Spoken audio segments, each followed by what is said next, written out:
I don't really know how to say this other than this is the end. I am not clickbaiting you. This is actually the end.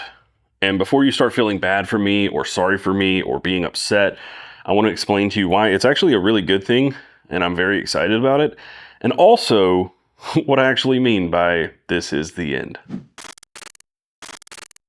I guess I should clarify by saying that this is the end of Carry Commission. I had to get your attention somehow. And for those of you unaware, Carry Commission is an e-commerce store that I've been running for a little over 4 years now. And I've known for a while that we're going to shut it down. And I also know that plenty of you out there don't care at all. And that is totally fine. You can tune out for this if you want. But I do recommend you stick around to the end to hear a little bit more about what that means for the channel. But yeah, Carry Commission online commerce store that we've been doing for 4.5 years, and it's been a lot of fun. We've done a lot of great stuff, and we've built a great community and have some very loyal customers. Thank you. It's been a very fun run, and we couldn't have done it without you. But before you start feeling bad or sorry for me, I do need to explain why this is a good thing. But for me to explain that, we have to go. So I guess the first question to answer is why? Part of it starts with this space. I have been filming basically everything since March here at home in my home shop. It's one of the reasons I bought this house. I kind of knew that it would change the dynamic with Carry Commission because I would be home a lot more. I did not expect it to change the dynamic quite so much, but it did. I'm not in the office very much. I used to be there 5 days a week, and now I'm there 1 day a week for half days. Like, I'm barely ever there. Ricky has moved on and he started a business with Sam, which is awesome. I'm very happy for them and I wish them nothing but the best. Don, who was our daily ops manager, he had to move for personal reasons all the way across the country and he is now gone. And then I was met with some other stuff at Blade Show this year that made me ask questions about me and myself. And at the end of the day, we weren't making money. We were selling a lot of stuff, but the margins weren't great. And I'm not going to blame this on economy or anything. We just weren't doing what we needed to do to keep the business open the way it was. So because of that, I was spending a lot of time every single week trying to fix that problem, figure out how we could get our volume up, fighting this cash flow problem for the better part of a year, maybe a little bit longer. My heart's just not in it anymore. That is the easiest answer to why we are shutting down Carry Commission. Somebody I call when I've ever got something that I'm chewing on or trying to figure out, I call Ben Peterson. And Ben has a really good way of breaking things down and putting them into a perspective that you probably, in hindsight, should have noticed or recognized, but at the time you didn't. And he pointed out that I have this really cool business that I can do anything with, and it's going really well, and it's growing, and that business is Damn EDC. It's right here. It's been backburnered for the better part of 2 years, and that never sat right with me, but when it was put plainly in those words in front of me, I knew what I had to do. And then the final straw for Carry Commission was really losing money. It wasn't that we weren't making enough. There were points where I was personally losing money trying to keep Carry Commission afloat. We're, I would say, pretty close to the end of Carry Commission as you know it. It was a little bit difficult to make that judgment call, but I haven't second guessed it once. I think I was wound pretty tight a lot of the time, and I personally feel that relief firsthand every single day. I wake up, I come out here to my shop, and I just make things. I do stuff. I enjoy work again. And for so long, I was thinking that Damn EDC was the problem that needed to be fixed. But really, in hindsight, I think it was Carry Commission. I think if we had not made so many cool products, maybe this would feel much more like a failure. But we did make some really cool stuff. Like this right here. This was honestly like a legendary collaboration for us. We made so many of these. I see these in public still. I've seen them at Blade Show and SHOT Show and Georgia Bushcraft. I see them all over the place and it's really, really cool. The bum bag has been like the staple collaboration we did. But we also did a lot of really cool knife collaborations like the Malibu with ProTech. We also did this really sick Rockeye collaboration with the Topo milled Ali Bronze with the Damascus. We did some really cool Jack Wolf collaborations. We collaborated with Tactile on the Bear and my design, the Red Hawk, the Frontier First, This thing was super popular, sold out every single time we stocked it, super fast. The MMTW Lander and Little Lulu, we have a Lander 4 here as well. There were so many different MMTWs and so many great collaborations, not just knives. Like all these, the Tough Clips, we did a bunch of Tough Clip collaborations. The Tank, we did the G Clip, we did the Keeper with Urban Carvers. And let's not forget this, the Hitchhiker Wallet. This is one of our most popular items that we ever collaborated on. We stocked them almost every single month for 4 years and sold out of them consistently. It was really cool and it was a lot of fun, but I do look forward to not having to do retail now. The e-commerce game is tough and I look forward to not having to worry about it for a while. Really quickly, I need to take a moment to thank our channel sponsors. And first up, we have Victorinox. And you know them as the makers of the Swiss Army knife, but they also make really great fixed blades like this one. This is the Venture, and this thing is cool. There's a lot more to this knife than originally meets the eye, like a 90-degree spine, some jimping up here, but the sheath is where it all comes together. You can use this to stoke a fire. You can also use it to strap to molly or dangle from your belt. It holds the knife in place. There's a lot going on with this thing. Go check out the Venture in the link down below. I also want to thank Worksharp, who makes amazing knife sharpeners, the ones I use almost every single day, and they now make knives like the RMX and the Madrone. Go check out everything Worksharp has to offer using the link down below. I also want to thank bigidesign, who you probably know for making really great pins. That's where they started, but they also make titanium pocket tools. They make watches and notebooks and a little bit of everything now. They do it all and they do it really well. Go check out bigidesign. There's a link down below, but you can also use a QR code right here for 10% off at checkout. And thank you to all of our channel sponsors. Now back to the video. As much as I really enjoy being home and working from the shop, like that has been a dream of mine for so long, and I finally have it. There is a very large part of me that's upset about leaving all of this behind. We spent a lot of time in this office, right? You guys have seen this place up one side, down the other, and also like the people and the liveliness that used to be here. Ricky and Jordan and I used to play ping pong every single day.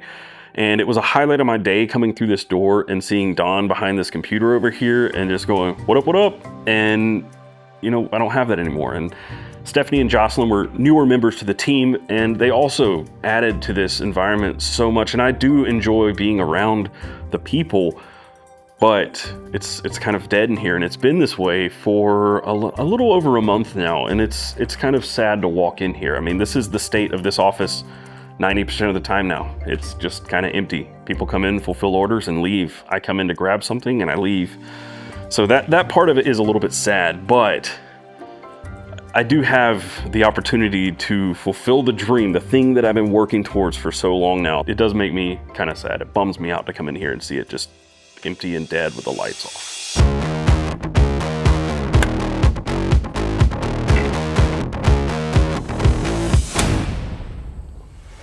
So I guess the thing you guys are probably wondering is, how does this affect Best Damn EDC? I do definitely have more time for all of the projects that I've been putting off for a very long time, like this. These are just 3D printed scales for the Red Hawk. I'm printing them just to see how they turn out. They will look very 3D printed, but the reason I'm testing the file is because we have this. This is the Carvera Air from Makera. I've had this for 7 months now. I didn't turn it on until a week ago, and I've literally never run anything in it. I have just got it set up for the first little example project just now. I'm gonna try and figure this out. We're gonna run this, and then maybe we'll try to make some scales real quick. Here we go. I think we messed up. It thinks it's cutting, and it's way off on the Z offset. Cool, that was on me. I totally messed up.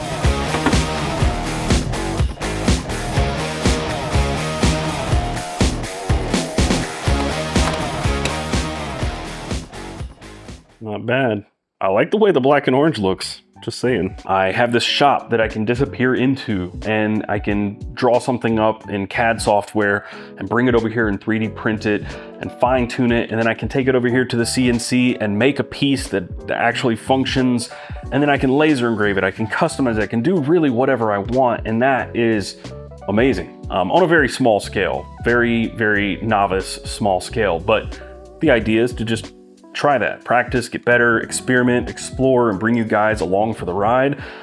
For example, I got that Carvera 7 months ago. I didn't turn it on until like 2 weeks ago.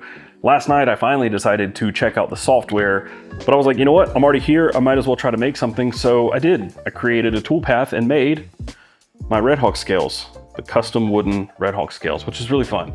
Maybe I'll make some more of these. Maybe I'll sell them on Whatnot or something. I don't know. I'm not promising anything. I just want to have fun. It also means that I have more time to think about some of the content that I want to create. I've had video ideas on my shortlist for a long time. The Leatherman video I made a couple weeks ago is a perfect example of that. That's been on the docket for months, and then I finally had time to make it, so I did. There's other videos that are similar to that. They've been on my shortlist for years. It drove Ricky crazy that we had these really cool ideas and then I never made them. And it all just came down to time. I have a mini truck that's been dead in my driveway for 3 years. I could actually wheel it in here and fix it, finally. But one of the coolest things is that I kind of feel like an outsider in the everyday carry world and the knife world a little bit, because I've just been so head down for so long that now I feel like I'm approaching the industry almost like an outsider looking in and from a new perspective, which I think it'll make more sense what I mean by that when I make some of the content that I have planned. I'm not making any promises because I don't want to make any empty promises and then not follow through. But my plan is to try and change that, to actually do some of these things. This is the first part of that. So is the Leatherman video. I'm actually kind of cutting through all these things that I've wanted and promised to myself that I would do. We're here and we're actually doing it. And I'm very excited. There's nothing standing in the way. Except that other thing is the other company that I have, and that is Gaslight Industries. Many of you probably already know about this. We make lighters. They're basically Zippo cases, but they're made out of heavy duty cast steel, stainless steel, and they are tanks. They're really awesome. It's one of my favorite things to carry, and it puts a smile on my face when I just whack it open. Like, it's so cool, and people freaking love these things, and we've not been able to get them out to you guys fast enough, and it's another little back burner project that is going to be moved forward in priority, which I'm very, very excited for. We have an announcement. We're not quite ready to make that announcement. I think you guys are going to be as excited as me about it, I hope. That'll happen in the next month or two, I think. There is going to be a drop of Gaslight lighters in the next week or two. I did sell some blims, or factory seconds if you want to call them that, over on Whatnot last week, and I think we'll continue to do that. But if you want to stay updated on when these are going to happen, you can follow us on Instagram at Gaslight Industries, or just sign up for the emails. We will keep you posted on everything happening. And again, stay tuned for the announcement. And I do want to clarify something. I say we're shutting down Carry Commission, and that is true. We are shutting down the retail operation of Carry Commission, but we do want to kind of leave the door open because I like the brand. I like everything we've built, and I am very proud of all of that. And there is a slight chance maybe something I design in here in the shop doesn't suck, and then we end up producing that thing. It would most likely probably come to market under the Carry Commission brand. I don't think we're going to do collaborations much anymore, if at all. It's going to completely wind down as it is, but there is a chance that, like, the Camp Mule comes back. That is my design. I have nowhere to really make that knife now, so the Carry Commission Camp Mule could come back. There are other things that could come back under the Carry Commission umbrella, but as a retailer selling other people's goods, that part is done. So just keep in mind, the Carry Commission is not entirely dead. It's only mostly dead. His daddy can't talk. Look who knows so much, huh? Well, it just so happens that your friend here is only mostly dead. And kind of on the point of designing and stuff, I have several projects that are underway. I have the Klingman, obviously. We have the Red Hawk, obviously. But there are versions and iterations and new things, stuff that's drawn out, stuff that is just an idea, various stages of completion. And I now have time to actually sit down and work on those things, which I am very excited about. I will see you guys in the next video. And until then, carry on. Oh, and if you like this, I guess you might also like this video. See you guys.